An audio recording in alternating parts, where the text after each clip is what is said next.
So I'll tell you a little bit about myself first, and then we'll go through all those papers in front of you. You should have 3 things. So stapled pages, then a green page, and then stapled pages. So if you have 3 different things, you're good to go. Students always ask early on, what kind of supplies do you need? You just need something to write with. Our test days, we take them on paper. So for multiple choice sections, it's probably a little bit better if you have a pencil, unless you're just like super confident. And then I don't care what you write in for our free response. So pen or pencil. I do a lot of drawings on the board. Some of you guys I've taught, oh, not very many of y'all. Only about 5. But anyway, so I use a lot of drawings on the board, and like sometimes having different colors helps. So as the year goes on, some students do start getting like maybe 3 different colors of pens or something like that, because it's just easier. You might have like 3 processes going on at once, but the blue one is this one, and the red one is this one, and the orange one is this one. So now you can kind of see, you can keep track of each one, but also see how they interact. So you might get that. And then some kind of paper. Spiral paper is fine, loose leaf paper is fine, and that's it. If you want to kick in some Kleenex, we currently have 1 box. So if you want to bring in Kleenex and at any time of the year, if all of a sudden it's November and you remember, that's fine, and it rhymes. So there you go. What I did in college, oh, you guys are fine, I'm an athlete.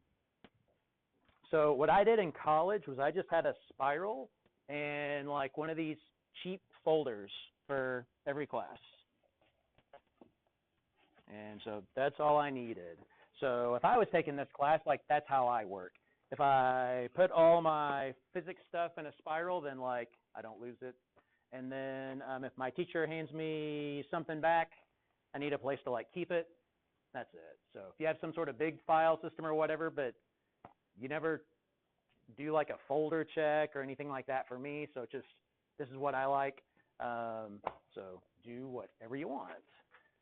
This is actually old stuff from college, because when I was in college, I knew I'd be a teacher one day. And I was like, I'll probably show them this crap on the first day of school. And I'm 49 years old now. So I was right. Still doing it. Let's see. Is anybody, well, that's going to totally put you on the spot. At the very end of class, I'll save a few minutes, and if anybody's like new to Timber Creek and they don't know where their next class is or something like that, let me know. Most of you guys have probably been around the block here a few times, so let me know if I can help you in any way. We call today Even Day. Again, most of you guys know this. We call it Even Day, but you still go to first period, which is dumb. So you go first, second, fourth, sixth, eighth today, and then odd tomorrow is 1, 3, 5, 7, 8. You always go to first and eighth. And you're like, why don't they just call it A Day and B Day? Because we have this program called Aries, and it says no. So we have to call it even and odd. Aries also can't average together your first semester grade and your second semester grade. So we have a separate program that does that for us. All right, rant over.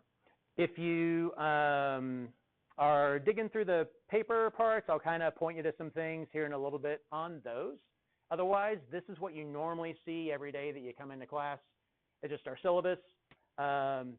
In the papers, again, you don't have to dig through and find it, but all the way to there is already there. So I plan an entire unit ahead of time at the beginning of every unit. So you might be like, there's a lot of papers here. That's all the papers for Unit 1.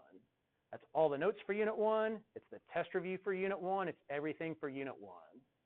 So there's also first day crap. But if you dig down in there, there's a thing that looks like biology notes, and that's the notes for the whole unit. So I don't have to give you any more notes or any reviews or any other papers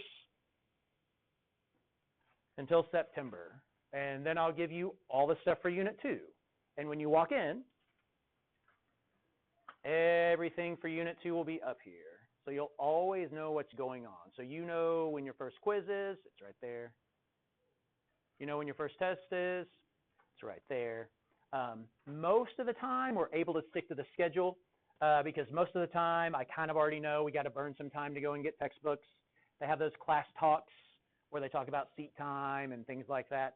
So I've kind of got that factored in. Every once in a while, we have to push a test back. Typically, it's not this one. So this should be pretty solid. All right. So a little bit about me. Some of you guys care about this stuff. Some of you guys don't. So here we go. That's me. If you didn't know that, you're in the wrong class. That's my wife, and that's my son when he was little. He's a senior now. That was his first concert. We were there at the concert, and then you know how concerts have multiple acts. You got like the headliner, and then there's somebody else that's pretty big, and then some random local band. We were actually there for the second guy, and once we were already there, we found out that he had a family emergency and didn't make it.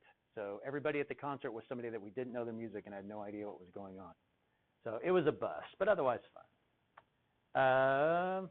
Oh, there we are. I don't know. This is on my phone, so that's maybe sometime this last year, my wife and my son.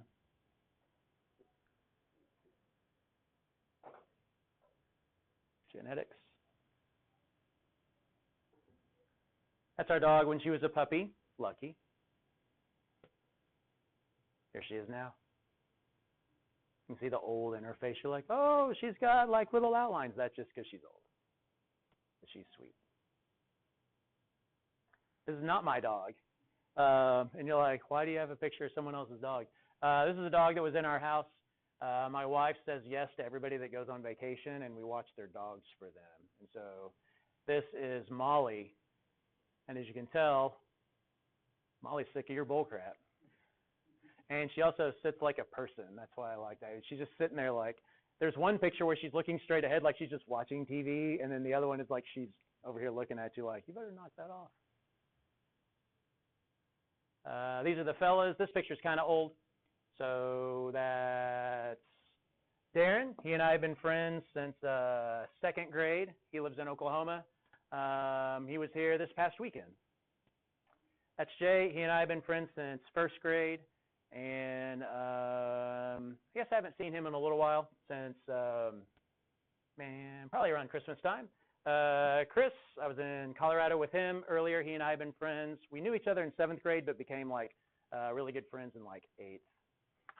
I tell you this partly just because, again, some people care about the person that their teacher is. And then also, you'll hear me reference them every once in a while. And they influence a lot of like who I am. So it's strange. My family matters the most, but like my wife, we've been married for 21 years. That's the dog that's not mine. And then, but the fellas, you know, I've known them for, some of them for 42 years.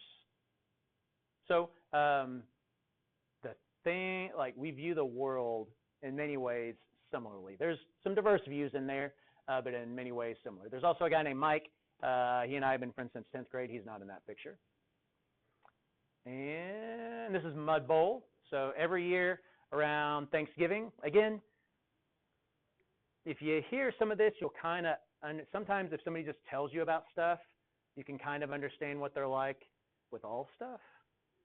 If you're in band or sports, and you watch how somebody practices, you have a pretty good idea of probably what kind of student they are also, or what kind of character they have, or would they cheat on their boyfriend, or something like that. You know what I mean? So anyway, these are the fellas, and we play Mud Bowl every year. Starting when I was 14, we all grew up in Oklahoma. Starting when I was 14, we went out in a pasture. It was snowing in Oklahoma, and it was wet and gross, because pastures are mostly mud, but not all of it's mud, and we played football. And we started that when I was 14, and we've done it every year since. So no matter where everybody lives, Texas, Colorado, whatever, we go back at Thanksgiving, and Friday morning after Thanksgiving is Mud Bowl. So this past year was Mud Bowl 35. Pretty cool. The rules of Mud Bowl are you can only retire when your offspring replace you. So that's me, that's my son, that's Chris, that's Mike and some of his kids. That's Mike and that's when his son was like 14 or something, which is bizarre. That's Darren. Jay's not in the picture. He got a little bit too thick, so he doesn't play anymore. Everybody else though, like you can't retire until your kids replace you. So my kid's already in there. So if I blow out a knee, I can set it out. Chris has no kids that he knows of. And so for him, he has to play, he will die on the field, right? It's tackle football, but it's gotten a little bit easier over the years. You might look at me and say, Cotton, you play tackle football? Didn't say I was any good at it. We match up accordingly. So Darren played football in college. Mike played golf in college. So usually Mike and I are the captains, and we guard each other. So it's me versus the golfer, you know. Chris ran track, and Jay used to play basketball. So anyway, that's Mud Bowl. And then my favorite thing to do with the fellas is rock climbing. So every year at Colorado, Chris and Darren and I go rock climbing. So that's me up there. You can't see the rope. There's a rope. My belayer, Darren, is down there. That's the groove tube. They name climbs. That's another one. That was our first multi-pitch. So we're already about 250 feet off the ground right there, and then that's Darren. So I took that picture. There we are. Some nice gentleman took a picture of us and then yelled at us from the other side of the mountain and asked what our phone number was and then sent us the picture. So that's us. All right. Along the way, if you have questions about me, philosophy about education, whatever, what's AP Bio like, feel free to ask. And otherwise, I'll just kind of run through a few things. So we are the first test. For some of you guys, you've been through AP classes several times. For some of you guys, it's your first one. Either way, I have students that are wildly successful that are both of those. This year, we're the first test on the first day, first thing in the morning, just like last year. So we're the early test this time. This. So a lot of students, if you're in AP Bio, you're probably interested in going to college. So the next several graphics I put up here, you won't be able to read probably, but I'll read them to you. This asks college admissions counselors, what do you look at when you're trying to decide who to let in? So let's say there's like 32 of us in here or something like that. Let's say that 32 of us all apply to UT. I think their acceptance rate is 40-something%. So that means they're going to say no to like 18, 19, 20 of us, something like that. So if I'm the admissions counselor, I'm the one that puts you in the yes, the no, or the maybe, the deferred stack. So how do I decide what to put you in? Like obviously grades and things like that matter, but like what's most important? So they said most important is course selection and grades and college prep classes. So what did you choose to take your senior year? Let's say you took algebra in 8th grade, so technically you can be done with math, but you choose to go ahead and take calculus anyway. You chose to take a hard class when you could have had an off period. Nothing wrong with an off period. But did you take some challenging stuff with it? And then what were your grades in those classes, honors classes, AP and stuff? Admissions test scores, little caveat to this one. Coming up, grades in all subject, class rank, all the way down to extracurricular activities at the bottom. Here's one from 2019, same thing, high school GPA, grades in AP classes and college classes, whether you took like, kind of like a dual credit, UT on-ramps when we had that, same thing. And then difficulty of the student's curriculum. Did you just take a bunch of easy stuff when you could? And then here's one. The only reason I show this is it has one interesting anomaly. Up until COVID, SATs and ACTs mattered a lot. It was usually like 3rd or 4th. So what percentage of college admissions counselors said this is considerably important? ACTs and SATs, they're all like around 50-something%. COVID hits, and after that, 5. Everything else has stayed steady, though. High school grades and college prep classes has been #1 pretty much forever. There was one year where it looks like total high school grades beat it out. So by being in here and doing well in here, that's what you care about. By the way, admissions tests matter at more selective schools usually. And if you do well, they want to see it. So if you go to, like we have a college fair, I think it's at Central, September 4th at Keller High. There's a college fair. A college fair, will basically go in the cafeteria, and just tons and tons of colleges will come and set up booths. So there might be, say, 50 colleges there. And if we schedule them early enough, we have all the ones that you care about. If not, we have a bunch of schools that you don't care about. So we should have UT, A&M, Tech, UNT, all the major ones that you would think of.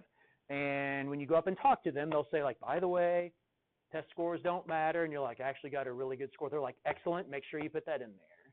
So they want everybody to apply. If you do well, they want to know it. If not, still apply, is what they're kind of saying. Okay, so I thought that might be useful since a lot of you guys are looking to go to college before too long. I think it's the next one. Yeah. Okay, so the next one. This is interesting, and this will be a big deal to probably 30 to 35% of you guys, and kind of minor to the rest. Okay, so they did a study, College Board, and they said students that graduate high school in Texas, going to Texas schools, all of them, public like UT and A&M, or private like TCU and SMU, Baylor, whatever. They said, what's the likelihood that a kid that gets into college, shows up like they're enrolled, they show up the first day, they were present the first day of school. What's the likelihood that they graduate in 5 years? So take a moment. I'm going to have you guys vote. So the question is, what's the likelihood that once you're in at the University of whatever, what's the likelihood that you get your 4-year bachelor degree in 5 years? If everybody did it, it's 100%. If nobody made it, it's 0. So take a moment. I'm going to have you vote on what you think it is. Graduate from high school in Texas. Go to a school of some kind in Texas. What's the likelihood that you make it in 5 years? The reason they picked 5 is because you can't afford to go back for year 6. I mean, you know, UT-A&M's about $30,000 a year. After you've done 5 years of that and you're $150K in the hole, like, you got to get a job. You know, scholarships are, they don't give you, it's like, oh, here's your 6th, 7th year scholarship or your 6th or 7th year grant. Like, all that's done. You're fully on your own after 4 usually. Okay, so what do you think the odds are that you make it? How many of y'all think in the 90s, 90-something percent? Okay, 80s? You showed up first day of school, you got in. 70s? Okay, that one got really popular. That one's probably going to be the winner. 60s? 50s? 40s? 30s? Okay, you got a few pessimists. 20s? And you're like, I'm a realist, not a pessimist. All right, 57%.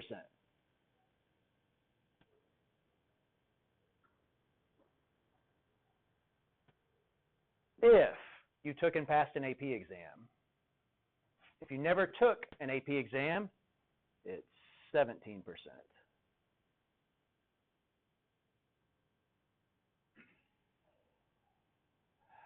That makes me sigh if I'm like a senior student. All of a sudden I was like, wait, so the dropout rate is 83%?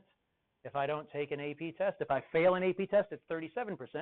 So my odds of graduating college in 5 years, if I just fail an AP test, one of them, my odds more than double that I make it. Why? Well, obviously, if I took an AP test, I probably took the AP class.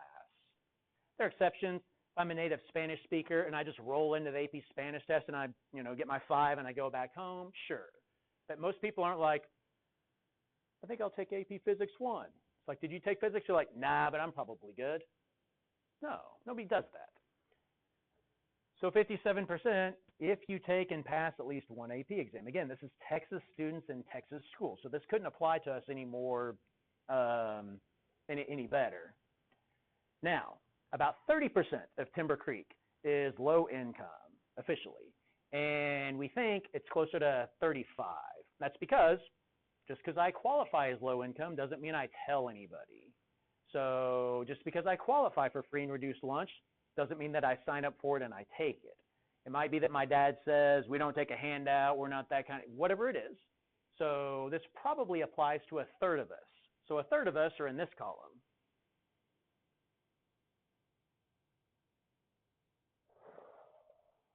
That's brutal, 93% dropout rate. If I'm low income, getting into college, I might have a decent amount of help getting in.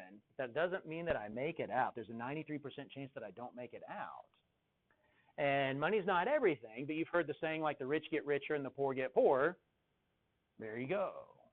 So if I'm low income and I don't graduate college, there are plenty of jobs that I can make a great living at that I don't graduate college. But my odds are much less. So I'm much more likely to the poor stay poor and the rich get rich. So here's how this works in my family tree. We'll do a quick pedigree. This again is the part that applies to probably a third of us. Pretty well. So this is my grandfather, so G-Paw. There you go. And then this is my grandma, Grandma Kenneth and Grandma Lois. So they were super broke. My great-grandmother lived with them because that was the only way that they could make ends meet. They had 4 kids. My dad, Steve, his brother Mike. And by the way, if you're in my 9th grade class, you've possibly seen me do this before. I do it every year.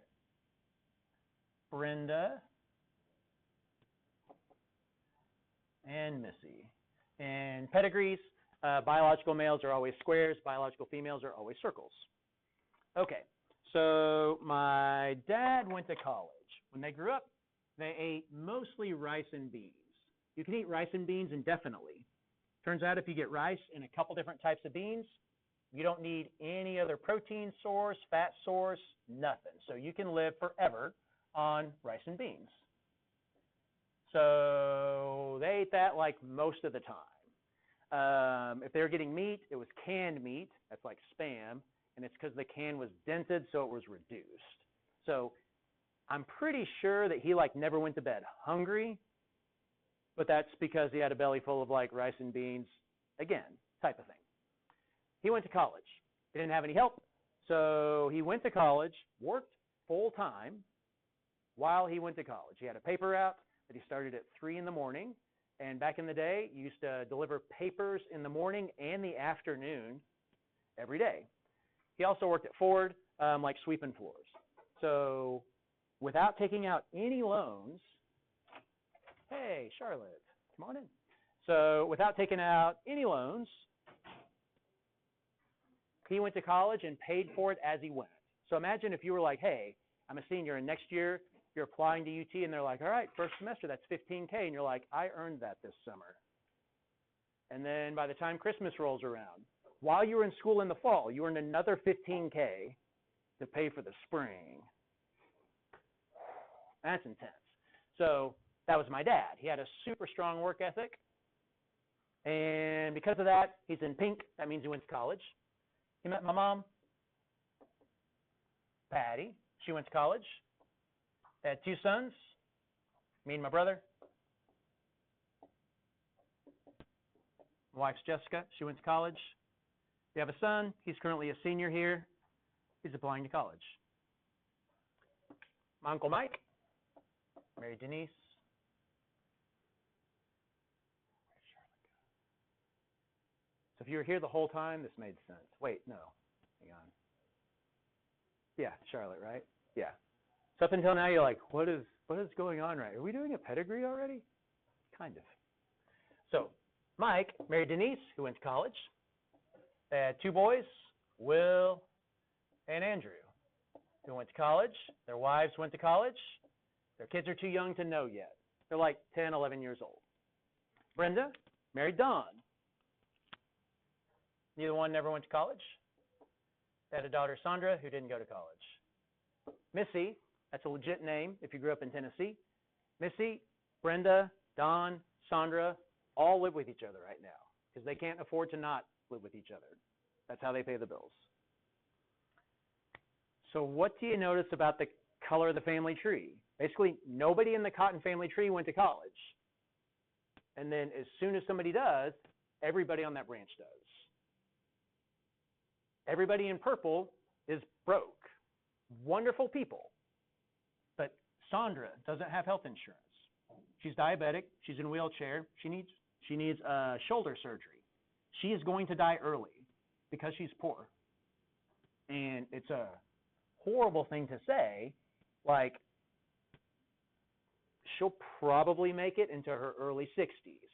But in my gene pool, people that don't smoke, they died in their 60s because they smoked, but people that don't smoke, I've got an aunt that made it to like 103. Everybody else is making it into their 80s. She won't because she's poor. Same thing over here. Mike went to college, and all of a sudden, this entire branch of the family tree was all pink. Don't misunderstand. You can make money and put food on the table without going to college, but most jobs, a lot of jobs require it. So if my son graduates high school and he's like, I don't want to go to college, I want to do this other thing, and it's a legit thing, cool. But if he's like, I don't want to do nothing, can I live at home? I'll be like, no, you can't. So the point I'm trying to make, some of you guys are here, like my dad was, and it's extra important for you to do well because you're fighting the odds. I didn't have to fight the odds. I got maybe a third of my college paid for with academic scholarship, and my parents paid the rest. I graduated with zero debt. Why? Because my dad worked hard. That's it. I was just lucky that I was born here. Same thing with my brother. So for some of us, for some of you guys, if you're right here, it might be even more important for you, especially if you're like the first to go to college or maybe the first to graduate college, something like that. So it's a big deal. That's why this class is important. All right, a couple things. Students ask about this. Hey, Mr. Cotton, I heard you only need a blah, blah, blah % to get a 5 or to get a 3 or whatever on the AP test. In AP Bio, this is how it's looked over the years. 1994 was when I was in AP Bio. This was my first year teaching AP Bio. I started teaching AP Bio in the fall of 2001. All right, right now it's slightly over 80, so very similar to this, very slightly higher. Some of these numbers look trickier. That's because the rules used to be different. Now the test is A, B, C, D on multiple choice, and there's no guessing penalty. It used to be A, B, C, D, E, and if you got it wrong, you got minus points. If you skipped it, you got 0 points, and if you got it right, you got +1, so you could get a negative grade. Imagine that. Imagine how bad you feel. It's like, what's your grade? And you're like a -4, and you're like, so you telling me that dude over there that like wrote his name on it and went to sleep, he got a 0, and that's higher than me? It's like, yeah, you really suck at this, you know? You got a negative something. So yeah, so it used to be tougher. Also, used to, in 90 minutes now, for the multiple choice section, you get 60 questions in 90 minutes. You used to get 120 in 90 minutes. They were shorter, but not that much shorter. All right, so you might be like, well, crap, it's so easy to get like a 5 or a 4. Why does the University of Texas let me skip bio with a 4? Well, why do we let doctors into medical school when the average MCAT is a 69.8? Because the test is just really hard. It's like the SAT. For most of you guys, you aren't expecting to get a 95% on the SAT. You know, if you get 95% of the questions right on the PSAT, you're probably going to be a National Merit finalist. So, it's kind of hard. How hard is it to get a 5, 4, 3, 2, 1? Well, it depends on the class. AP Bio is kind of tough. Over the years, it's changed dramatically. 20% 5s, 19% 5s, 18, 20, 5% 5s. Every once in a while, they do a new assessment, and they just reset the cut points for what it takes to get a 5, 4, 3, 2, 1. Used to, they were handing out 1s like nothing. And then all of a sudden, just a few years later. So we're currently at about these percentages. So about 60% of students pass, get a 3 or higher on the AP Bio test. That's not the case in English, calculus, whatever. So all subjects are different. For example, the easiest 5 to get is BC Calc. 43% of students that take the BC Calculus test get a 5. So you can talk about why that is, or, well, it's the type of student that takes it, whatever. It's just they're not equal. All right, now, let's say that you're applying to a school or you're thinking about going to different places. You can go online and look up something that I think is very, very valuable. Okay, some of the stuff you guys already know, some don't. Some of you guys, you're like third generation going to college, so stuff like this, your parents know to look for it. Some of you guys, if your parents never went to college, this is like brand new information for you. Again, back to me, my dad had to figure it out all on his own. Me, I knew, oh wait, I'm a senior. I probably have to start applying around like August, September. If I'm wanting like early admission is probably sometime in October. My dad had to figure that out all on his own. I know I'm going to have to get like a couple teacher recs. He had to figure that out. So some of this might be old news to you guys. You can go and look up a school. I picked a common one, the most common one, because it's the highest population in the United States. More students go to Texas A&M University than any other school in the U.S. 75,000. They have 25,000 engineering students. Oklahoma State University has 25,000 students. Texas A&M has 25,000 engineering majors. Now that's freshman through senior, master's degree, whatever also. That's how big it is. You can look and see, hey, where does my SAT math line up with all these other kids? I want to be an engineer at A&M. Where does my SAT math line up? This is the middle 50%. So the 25th percentile is that. The 75th percentile is that. And then if you're in the top quarter, that means it's above that. Where's my SAT verbal, critical reading, whatever you call it nowadays? If I'm at the 25th percentile, I'm there. If I'm dead center average, I'm kind of somewhere in the middle. If I'm just cracking into the top quarter, I'm at a 630. This might determine where you go to school. So if these numbers are right, caveat on that in a second, if these numbers are right, let's say that I'm like the last dude that they let into Harvard. I'm not going to make it, right? 57% of students make it, 43 don't. If I'm in the bottom 1%, that means I don't make it. So I'll probably want to be at least around average to have a shot. Maybe I want to be at like the 75th percentile so that it's like, all right, I'm kind of academically superior to 3 out of 4 people, but there's still people above me, so I'm challenged. So you want to find like the right fit for you, if that makes sense. You don't automatically be like, I wish I was on the varsity at such and such school or whatever, and it's like, yeah, but then you'd be riding the bench, you know? So here I'm kind of struggling. If I was at this small 3A school, I'd be a starter. And it's like, yeah, but you'd be a starter at a 3A school. So you can look at some things like that. You can look up their policies. This is Texas A&M. What score do I need on an AP test to get credit? And they'll even tell me what class I get credit for at Texas A&M. So in biology, if you get a 4 or a 5, either way, you get 8 hours of credit. That means you get credit for Bio 1, Bio 2, Bio 1 lab, Bio 2 lab. You're getting credit for 4 classes with a 4. Okay, so 4 is pretty legit. Duke. Who knew? To be at the 75th percentile at Duke, what's the highest you can get on the math SAT? Yeah, 1,600 total, and then 800 on the math, and then 800 on critical reading. So 800 is a perfect math score. To be at the 75th percentile, you need a 790. 800 is perfect. So I got a 790, and it's like, well, stand over there with those other guys. 1,600 is perfect, and a 1,570 means you just cracked into the top quartile? Jeez. I just thought they were good at basketball. But even at Duke, if you get a 4 on the AP Bio test, you can start skipping multiple biology classes in college. Pretty good deal. If you ever want to look any of this stuff up, if you just type in AP college credit, it will take you there.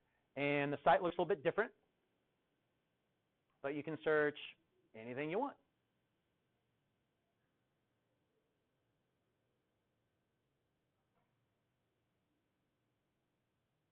All right, biology. Anybody got a school in mind? You just shout out something. See if it's in there. University of where? Chatham. It's spelled Chatham. Okay. So this will be like that. Oh, there you go. In Pittsburgh, Pennsylvania.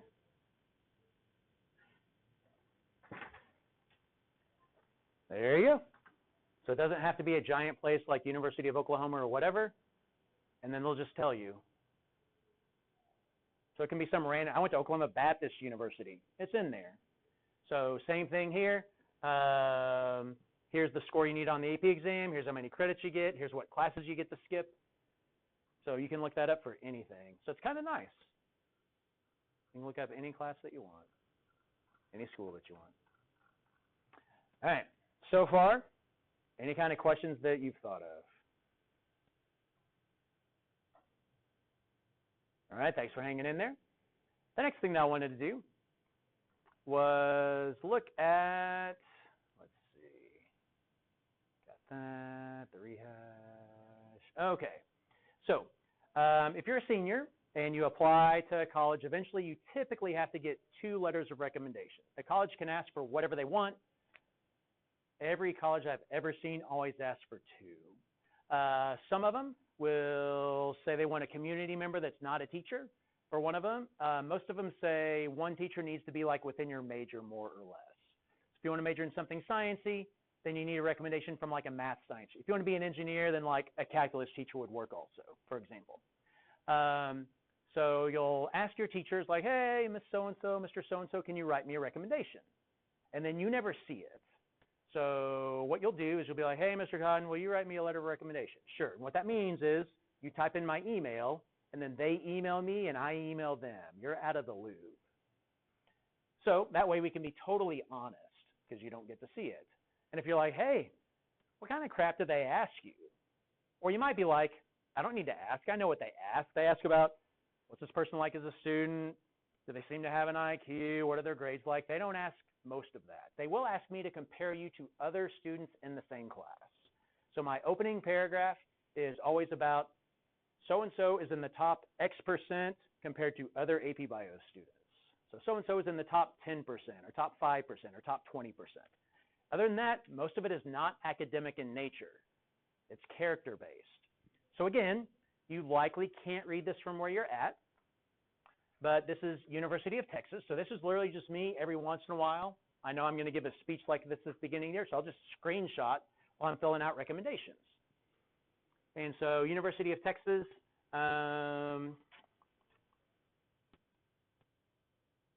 any reservations you may have in recommending the applicant.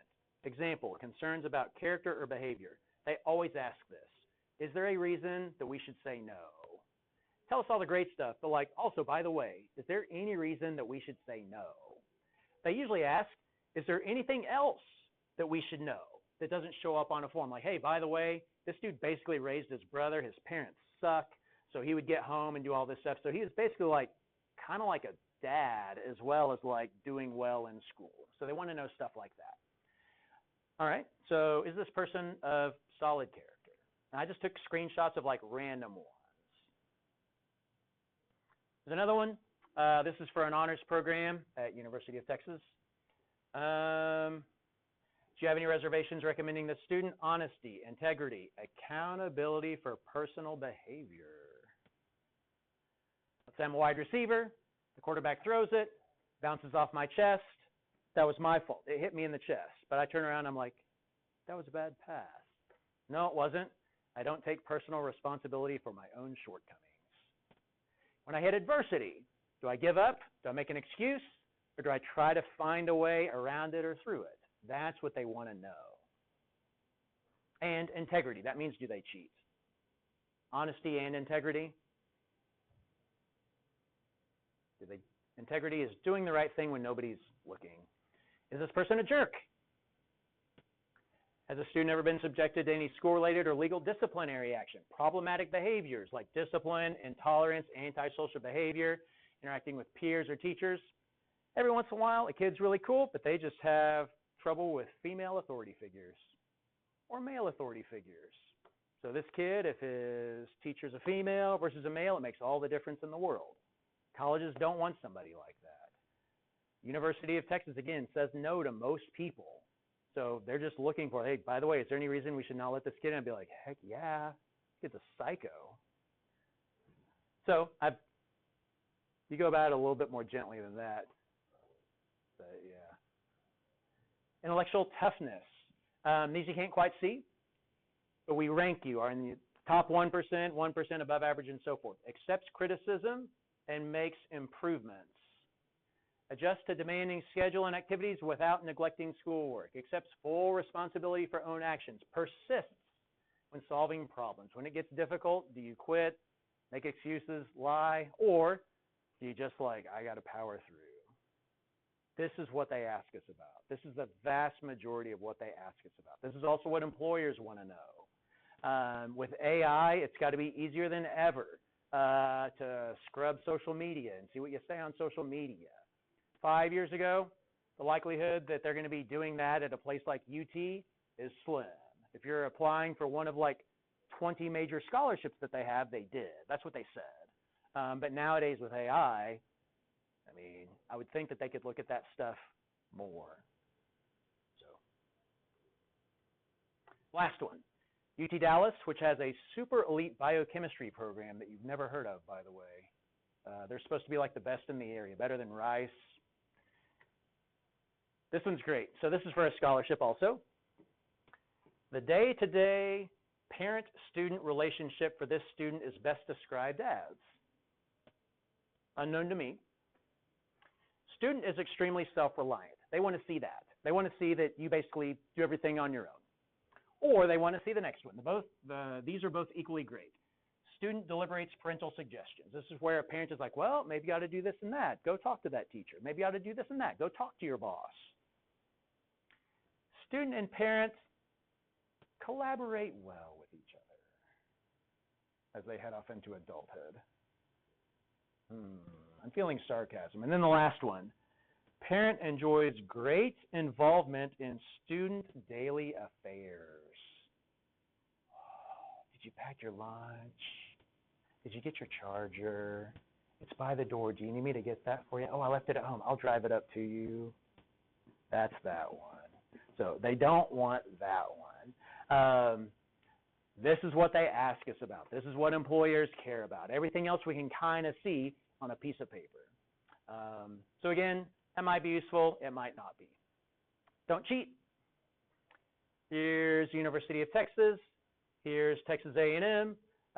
Texas A&M has a department, a branch of government called the Academic Integrity and Plagiarism Department. And fail the class, get kicked out of school, everything. So they can kick, you guys have probably heard about like A&M, like you can be enrolled in Texas A&M, but not be in like the college that you want. You likely have heard of that. Maybe not. So let's say you want to be an engineer at Texas A&M. You're not. You enroll, and then after you've been there a year, they decide if you can be an engineer or not. You have to prove yourself first. So you might be in the College of Engineering, but if you cheat on something, they're like, you're not in the College of Engineering anymore. You can be a general studies major or something like that. So you shouldn't cheat. All right.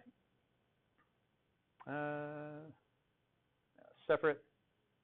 This is going to seem super cocky. So this is my 28th year teaching, and it's my 25th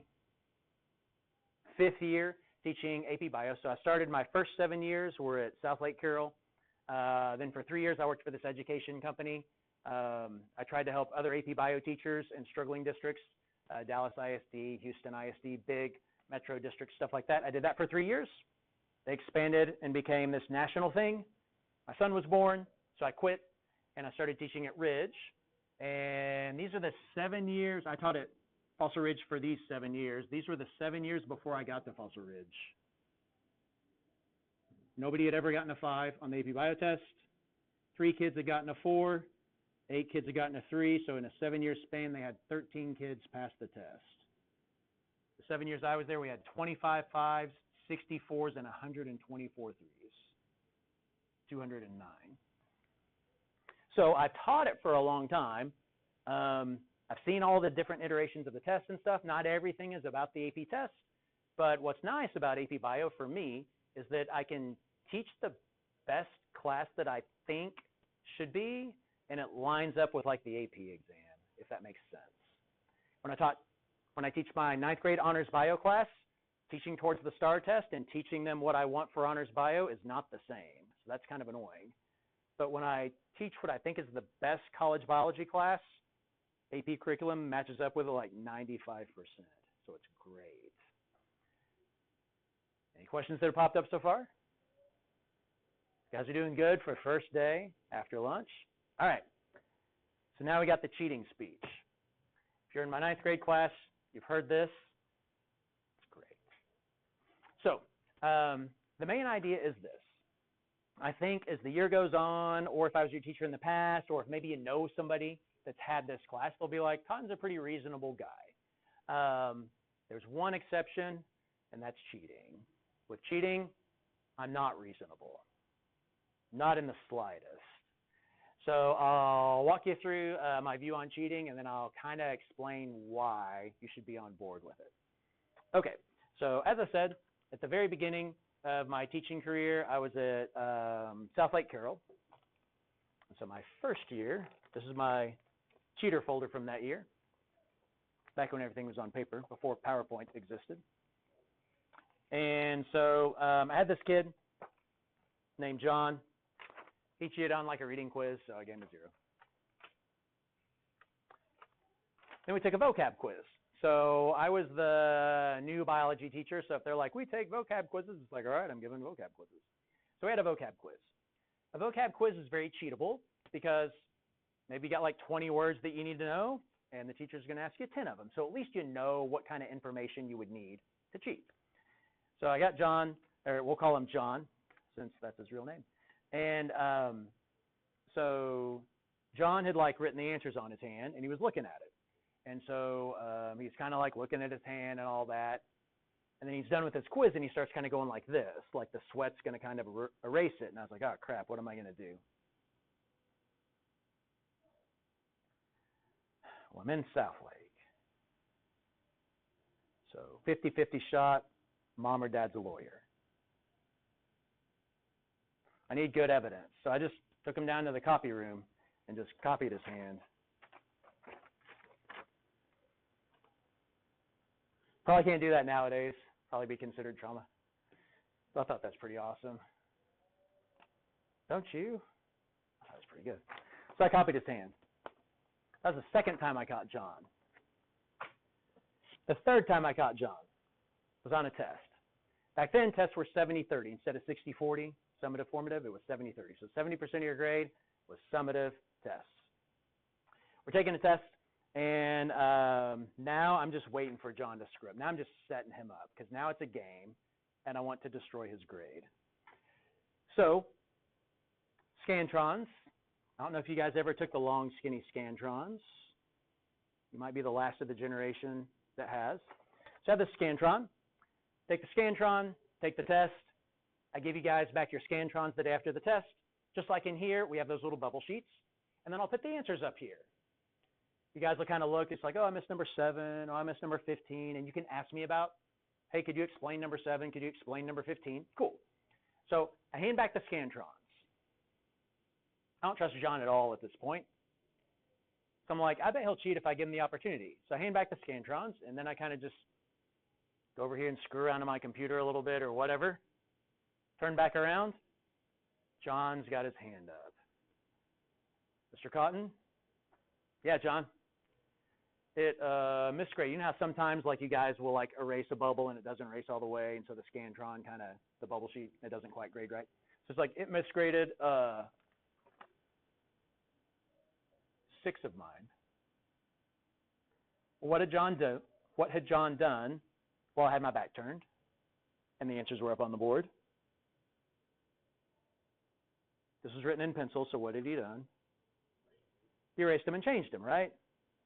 But what he didn't know was I took a picture of his Scantron before I handed it back to him, and then took a picture of it after. So the ruling is he got caught cheating again, failed the whole class, had to take it in summer school. And that was my goal, because I wanted him to learn his lesson. My goal is not I want somebody to cheat and catch them. I don't want anybody to cheat. My goal is if somebody cheats, I want to catch them. And the reason why is this is AB Bio. We're all on the same team. Everybody wants to learn. I hope you guys help each other out. But at the same time, if that kid cheats and he takes my spot at the University of such and such, that's a bunch of bull crap. That guy's ranked number 10 in the class, and if you happen to be like, but I'm number 10. Sorry, I just picked 10. That guy's number 10, so he gets to be up on the stage. I'm number 11, but everybody knows he's a cheater. That's a bunch of crap. So I'm going to try to straighten it all out for you. Teaching chemistry. I was in a science lab. So you know how science labs have all those little like cubby holes in everywhere? Like if you're in Skulls class, for example, they've got all the cubbies. So super easy to like hide stuff in there. All right. Remember ion quizzes in chemistry? What's PO4? That's phosphate. What's PO3? That's phosphide. What's NO3? NO2? Nitrate, nitrite, sulfate, sulfide, all of those things. H2O2 is hydrogen peroxide. So we're taking a quiz. Chris gets a 90 on his quiz. That's about right. That doesn't surprise me at all. The Chris got an 85, 95, that's about right. Blake got 1 through 10 correct. No way that's possible, because Blake doesn't know jack. So Blake should have gotten like a 10. So now I'm like, how did Blake cheat? I know that he doesn't know this. By the way, you'll notice he got all of these right and most of these wrong. And it turns out he got the harder ones right. You know how like in Spanish, if I give you the Spanish word, and you're not a native speaker, if I give you the Spanish word, it's easier to come up with the English word than if I give you the English word and you have to come up with Spanish. He got the ones where you had to write the formula right, but then he missed the easier ones. So I was like, how did he cheat? And I was looking at it. And then I realized I could see very faint indentations on the side of his paper. What the heck? And I'm looking at it, kind of do a little bit of the pencil thing, trying to figure it out, and I was like, I figured you out, Blake. Here's what they had done. This is what I figured they had done. They're at a table. There's 4 people at a lab table. Hand out the quizzes. 1, 2, 3, 4. Blake, as I'm walking away, was like, oh, Mr. Cotton, you missed one. Cool. Just like if I'm handing out papers right here, I'll like count them out and say, take one, pass them back. But then maybe Hudson or Peyton or somebody is like, hey, we need one more. Something like that, practicing my names. So, hey, we need one more. So like, hey, we need one more. And I was like, all right, cool. I didn't know it was actually their 5th one. There's only 4 students. Chris and Blake are friends. I don't know why. But Chris has 2 quizzes, the one on the top and the one underneath. Chris writes and he pushes hard. Blake can't sit there doing nothing, so he's just writing whatever kind of bull crap, I'm sure. And then when I'm not looking, I'm sure he just gets rid of that. He then takes the bottom one from Chris. If you tilt your head just right, you can see the indentations and write the answers. When they're big, long words, though, you can't see it as well. So that's why he missed those. This was my hypothesis. So I'm like, all right, well, I'm going to give them both a 0. Wait a second. Rule number 1, if the kid is cheating, wreck their grade as much as possible. We've got a test on this in just a few days. I'm not going to say anything. I'm going to wait. Give them the opportunity to do it again on the test. And if they do it again on the test, I can give them both 0s on the quiz and the test, and then they both fail for the 9 weeks for sure. So that's what I did. Test rolls around. 1, 2, 3, 4. Mr. Cotton? Yes. We need one more. And I was like, hell yeah, you do. I didn't say that.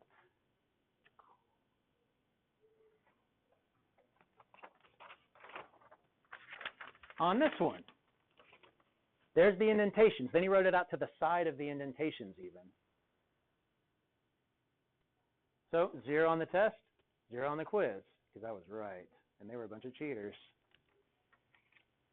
So you might be saying, Mr. Cotton, this is the worst first day speech I've ever heard. Other people tell you about how exciting the class is. You're up here just gloating about catching some cheaters. I will probably try harder than most teachers to catch cheaters. Certainly. Don't take this as like, you've never met me. That's possible. You might be really good at it. I'm sure your wife will thank you someday. But I'm going to try really hard to catch cheaters. And part of the reason why is because you guys are kind of competing for like spots and scholarships and everything else. So I'm sort of the referee in the game. So I'll do my best to make sure that it's like a fair game. Hopefully education isn't purely a game, but there's a little bit of it to that. So now, of course, if you're looking for a cheater folder, now it's digital.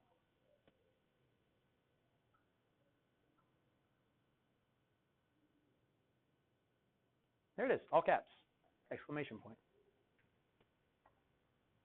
You're like, so at the end of the year, do you ditch it? No, because sometimes I catch a kid in 9th grade and then they show up in AP Bio a few years later, and I need to remind myself that that kid's a cheater. I need to remind myself whenever it's time and they're like, can I have a college recommendation? I'll be like, yeah, all right, you won. I don't even say like, no, I won. I'm just like, yeah, all right, you won. So you probably shouldn't cheat. All right, any questions about that? All right, the next thing. So now, if you're looking at that top page, there's a few things I'll point out. AP Bio Canvas, everything is in Canvas. I'll show you really quick.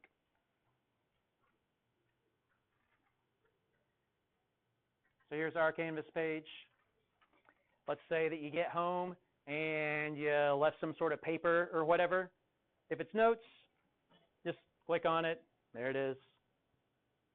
It'll take you there and you have a digital copy. I give you paper copies of everything, but if you needed the biochem notes, there they are. If you needed the reading guide thing or whatever, there it is. So anything that I hand you on paper is also there. AP Bio class vids, I video class every day. I'm videoing right now. So if you go to AP Bio class vids, after today, there'll be a YouTube link with today's class. So the cameras are there and there, so you're not on it. If you talk, my microphone's here. So it's kind of like if you ever watch like a press conference on television, you can tell when the person's up at the podium and somebody's like, and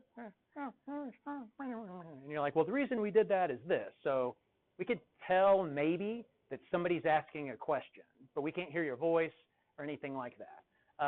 In general, I even I got in the habit, I don't think it really matters that much, avoiding using names. I realize I just used 2 names already. To avoid names, I'll just be like, yeah, if it bothers you. The only way that you'd be on video is if you like walk up here, like in front of that or that. Before class, I'll have it hooked up, but I don't have it on until I like click go. The reason I normally video your class is you're my first AP Bio class of the cycle. So I have a few more AP Bio classes, but they're all tomorrow. So if I video your class and I check it, and all of a sudden I was like, oh, my mic didn't work. Well, now I still have a few more chances to get it right. So I normally video like my first class, but it might switch over to just be my first class on like odd days or something like that. So I do video class every day.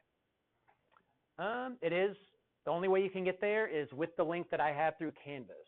So if you go on YouTube and just try to search it, you can't get there, it's private. So you can only get there if you have the exact link. So this is the only way to get there. Let's see. Okay, so if you've got AP Bio, this in front of you, remind, that's gone. I printed these off before summer, but now they changed it to Parent Square or something. I don't know. So we'll be using Parent Square. Why should I be excited about AP Bio? There's a few things that we study. I'm not going to test you on it or anything, but like what's great about AP Bio is that you guys are intelligent enough that we can learn stuff in detail enough to like actually learn how something works. Like, hey, Mr. Cotton, I've been told I need vitamin C. Why? Well, if you don't, you get scurvy. Why do I get scurvy if I don't have vitamin C? Or why can I overdose on vitamin A? Or, hey, my nose spray says it's made with methamphetamine. And you're like, yeah, but that's left-handed methamphetamine. Meth is right-handed methamphetamine. Chemicals have a left and a right-handedness? Yeah. So there's all kinds of interesting things in here that we get to learn. So there's details that we learn, but it explains something cool, like why is it that right-handed methamphetamine is like a major illegal drug and left-handed amphetamine is an Afrin nose spray? Stuff like that. So it's pretty interesting.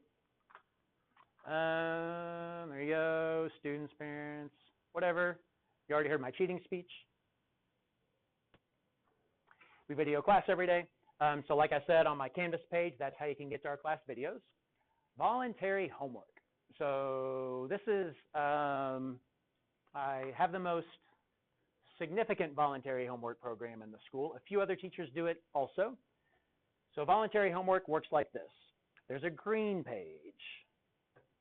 If you want to grab the green page and flip it around, eventually you get onto a side where one side says AP Biology voluntary homework. That's the voluntary homework policy. I've also got it posted up here in green. So here's how it works. First of all, that page is long. That's because it has every answer to any question you might possibly have. I can make it short, but then about 3 weeks from now, a student will be like, hey, Mr. Cotton, I have a question about, but instead I can be like, it's in there. So here's how voluntary homework works. Let me switch back to this, Jim.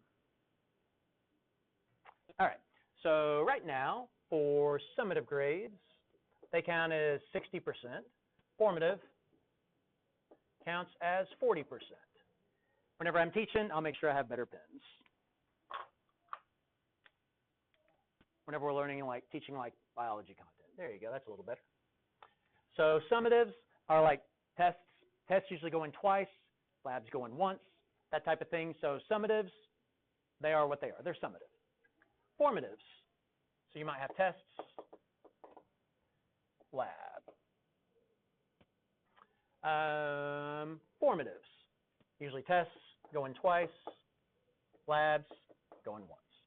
Formatives, all you have to do are quizzes. The only required formative grade. So here's what that means. Well, let me back up. Now, let's say I bomb a quiz. Let's say we'll just go the ultimate bomb. I got a 0 on a quiz, which normally isn't possible because normally like question 10 is like, what's your favorite band? So I don't know, maybe your band choice sucks. So you got a 0 on it, let's say. Let's say I got a 0 on a quiz. My formative average is a 0. Mr. Cotton, I would love some homework. Normally, if you were in A push, you wouldn't want another reading guide. But if you just got a 0 on a quiz, you're like, give me that reading guide. So for you, you can do voluntary homework. How much? However much you want. And you only get hundreds. I'll explain what you can do in a second. But it's like, all right, well, if you do one voluntary homework, now your formative average is a 50. If you do another, you can eventually do 9 of them. Your formative average can be a 90, and you don't even know anything. Right? So it's a way of buffering low quiz grades. This is good for the student that might be in here and they're like, hey, Mr. Cotton, this is my first AP class ever. I think I'm in a little bit over my head, but I'm a hard worker. Cool. I just bombed a quiz. What can I do? You can work hard like you said you would. I didn't do as well on a test. Labs you can take home. They're due a week later, so you can work with lab groups. You can look on the internet, look in books. So I ought to be able to get really good lab grades.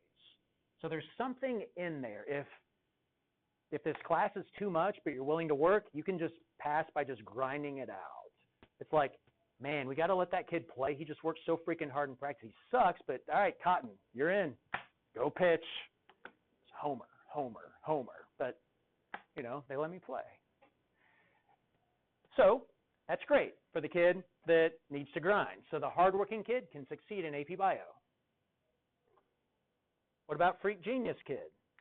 Doesn't write down jack, pays attention in class. Every once in a while, asks a clarifying question. Mr. Cotton, what about this or that? Does that relate to this? Earlier, a few weeks ago, you said this. Is that how that works? Yeah, cool. And then you come in, you get like a 110 on the test, 95 on the lab, 100 on the quiz, 100 on the next quiz. Does that kid want any homework? No, their grade is already over 100. If that kid told me, hey, homework is busy work for me, I'd probably be like, yeah. So do they have to do it? No, because all homework is voluntary. So now I can have that kid that's in AP Calc, AP English, AP History, AP that, band, blah, blah, blah, blah, blah, blah. It's like I can show up every day and I'm going to be locked in during class, but that's all you get. Most students can't do that, but there's always a few that can. So that kid can also have a great grade in this class. You can get over 100 on the test. Usually they top out at about 118. That curve is put in there before you ever take it. It is not dependent on how you do. So if you guys are just the most amazing AP Bio class I've ever had, I sat down, I think this is somewhere around, I'm averaging 3 a year, 25. Y'all are like my 75th or something like that AP Bio class. So if you're like number 1 out of 75, it might be that 80% of this class got over 100 on a test. That's not likely, but it's fine if it happens. So I basically gauge my tests based off of, I want your tests to predict how you'll do on the AP Bio exam. So if we just have a group of like, hey, half of this class period is going to get a 5, then like half of this class period should have a 100 for their average at the end of the 9 weeks. So the curve is already built in. I could literally tell you, if you told me how many questions were on test number 1, I could tell you what the curve is right now. 835.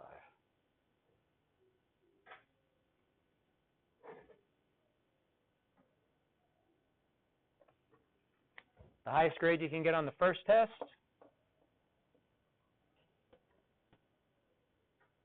is that, whatever 45 divided by 38 is. So it's going to be somewhere around like a 118. This is assuming the first test has 45 points. I think it does. It might have 44, 43 or something like that. Then it'd be like 43 times 0.85. I'm saying this is an out because I see a few of you guys writing this down. You're like, I'm going to keep this guy to it. So if there's 43 points on there, that's the curve. If there's 45 on there, that's the curve. So that's the curve already. It doesn't depend on if everybody else around you does well or not. So it's kind of cool. All right. As far as what things can you do for voluntary homework, that's what that green page is for. The 2 most common things are taking notes from the chapter. Let me see if I can grab one and point these out really quick. They've got arrows on them already. I've already got arrows pointed to them. The 2 most common ones I get are taking notes as you read the book. For every front, back, front of paper that you write, just you taking notes as you're reading the book is 100. For 6 pages, that's 2 100s. If you wrote 30 pages, that's 10 100s. Another common one is the test review. No need to grab it right now. But your notes page, the last page is always the test review. For every page of answers, front and back is 100. So taking notes as you read the book is a little bit easier. So front, back, front is 100. It says this on the green page. Answering questions on the test review. Answers, front, back is a 100. In any logical combination. So if I do a page and a half of notes and 1 page of this, that's half a 100, that's half a 100, that combines to be 100. All right, and I'll re-emphasize voluntary homework stuff as the year goes on. So I know I'm throwing like all kinds of stuff at you, but that's kind of how voluntary homework works. Here's what's great about this class in my opinion. If you are mature and responsible and can be disciplined, it's perfect. Oh, crap, I didn't do as well. I need to read, I need to take notes. What happens if I don't take notes? Well, nothing. But I need it to do well. Here's the tricky part. Let's say you're an A push. You've got this reading guide, and it's due, and it's a grade. Then you got my stuff to read. It's not a grade. So it's harder to do my stuff. It takes more discipline to do my stuff. Does that make sense? It's easier to be like, well, WAP or APUSH, I have to turn this in. For cotton stuff, it's voluntary homework. I don't get a 0 if I don't do it. And it's like, yeah, but you need that 100. So yeah. Any question you guys got so far? Yeah.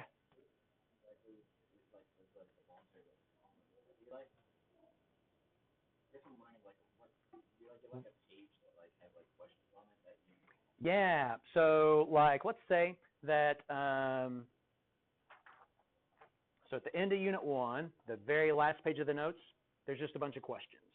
So what I would do if I'm a student and I'm turning it in is I'll just be like, all right, number 1, here's my answer. Number 2, here's my answer. And for every front and back of answers that you write that you're trying, you get 100. I don't grade it for accuracy. I grade it to make sure it's not history. But if you're like, prokaryotic cells have a nucleus, I'll be like, no, they don't. But like, it's effort. It's supposed to be an effort grade. And so I grade it purely on effort, not accuracy. It's really like quantity. If somebody writes really big and so they don't have very many words, I'll hand it back. I'll be like, give me one more page and I can give you 100. You write huge. If you write super, super small, all of a sudden I'll be like, oh, crap, here's some extra 100s because you write really small. You have more content there. So I do want it handwritten. There's a few exceptions. I might have some students that are like, let's say, dyslexic and like typing really helps them a lot. But I mainly want it handwritten just so you can't go online and download something, print it, and turn it in. So, but again, if you really want to type it, let me know, and I'm sure we can work out a way of sort of proving that you're not just like Chat GPT in it or something like that. If you're turning it in typed, I probably will read it a lot closer just to make sure that you're not trying to game the system, I guess. Sound good? All right. Any other questions so far? All right, cool. So students will often ask something, or they'll just say, like, I can't ask that because how could he answer it? But, like, how hard is this class? Well, what I do is I ask my students throughout the year, what does this class compare to? So every teacher thinks that their class is challenging but doable. So I think that this class is challenging but doable. What does that mean? I'll ask eventually even you guys on a quiz somewhere. Question 10 will be like, all right, here's a bunch of classes. Rank them from hard to easy, and make sure you rank AP Bio in there too. And so generally, they'll say compared to other AP classes, common AP classes, English, history, things like that, they'll say that the homework load is light because it's voluntary. This is the ultimate light homework load. Like, you don't have to do any of it. Technically, the only homework you have to do are the labs. Otherwise, show up, take a test, show up, take a quiz. But then they're like, but in reality, like, most students do have to study, so there is like a informal kind of homework. They say that tests are harder than average, easier than AP Chem, easier than AP Physics, harder than APES, similar to APUSH. The feel of class is supposed to be like Mr. Roach's APUSH class, whatever that means.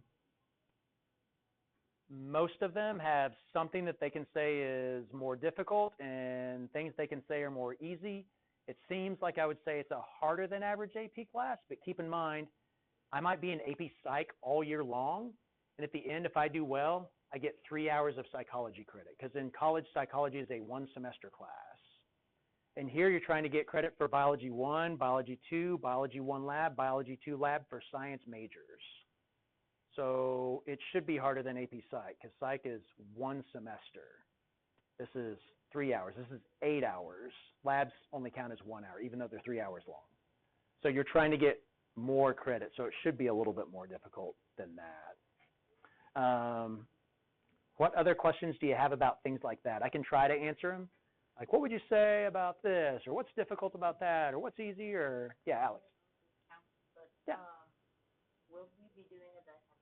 No, no dissections. That's a good question. Because we have anatomy, we don't dissect in bio. So we spend our money, dissections, as you would guess, are expensive. So we spend our money on genetics labs. So our big spender labs are 2 genetics labs, 2 DNA labs instead. Yeah, good question. It could be any random question, or it can be something about whatever. If you like dissection stuff, they dissect all kinds of stuff in anatomy. All right. Let me see if there was anything else in there that I wanted to make sure I got. Okay, so the very last thing that I want to mention, then I'm going to kind of just walk around and practice names. Required, I kind of told you that.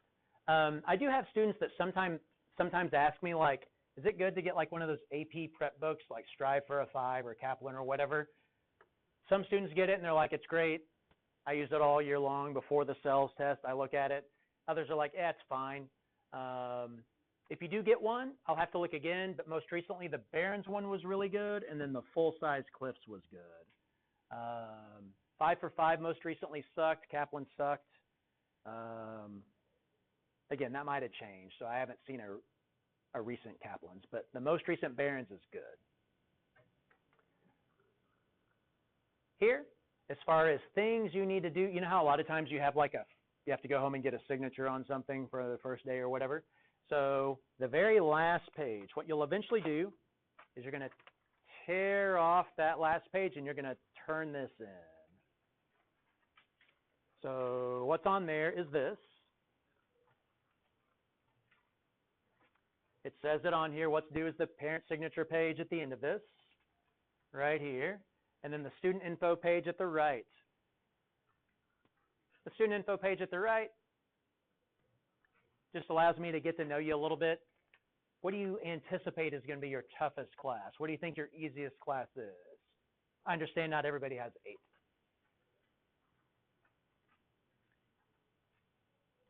Here's some questions I got for you. Pick 4 that you like. Answer those. That kind of thing. So you actually get a grade for this. You can get if you turn this in, I think 2 classes from now is when I say it's due, then you can get 100 for this. That's kind of nice. If you want, on this, like nobody's going to chat GP, well, I don't know, that'd be sad. How do I feel? Here's how I feel. So if you feel like you're getting a lot of the same stuff in other classes and you want to type it, that's fine. If you're like, hey, I can use this for like my English class too. But yeah, so that's due 2 classes from now. Other than that, we're done for today. Next class is when we actually get into bio. So next class is where we like start on the notes and you're like, all right, now I'm in like a science class. We do get our textbooks next class too.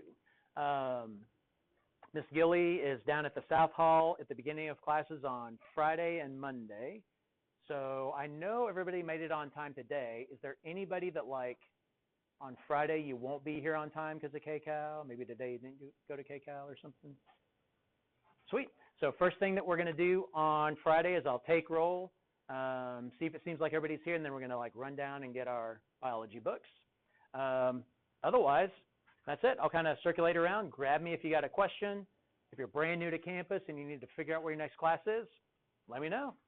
But otherwise, you can chill and enjoy it because like this doesn't happen again until after May 4th. Yeah. 211. Is that Hacilius? Martin. It's one more down. Coach Martin. No, it's Mr. Martin, but I was in outdoor ed last year, and he came around a couple times. He was interested. I like it. He's enthusiastic, so you're not going to be bored in there for sure. He's a cool guy. Very extra. He is. I personally prefer that over Dole, though, so I would take that over Dole. Like last period. Yeah. Oh, I think my sister had you, but I'm not sure. Okay, so Alex, what's your last name? Bass. Bass. Like the fish. Victoria? What was Her name was Madeline. She was short. Madeline Bass. I had Madeline Bass. Graduated in 23. I did have her. I can't picture her. She was short, red hair, pale, freckles, blue eyes. If you had a picture, I'd probably be like, yeah, like the name, I had her. May I get my iPad and show you a picture? Oh, yeah. Yeah, that's fine. I have a drawing tablet, and it has the... Yeah. Do you take notes on it or mainly just drawing? I do it for art. Okay. I have to take notes, but I don't have my keyboard with me. Okay, gotcha. I was going to say, I sometimes have students that take notes, and I'm fine with that.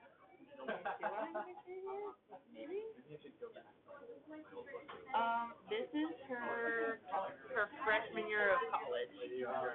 Yeah. Where did she go to college? Hang on, I can go in. Awesome. She doing well?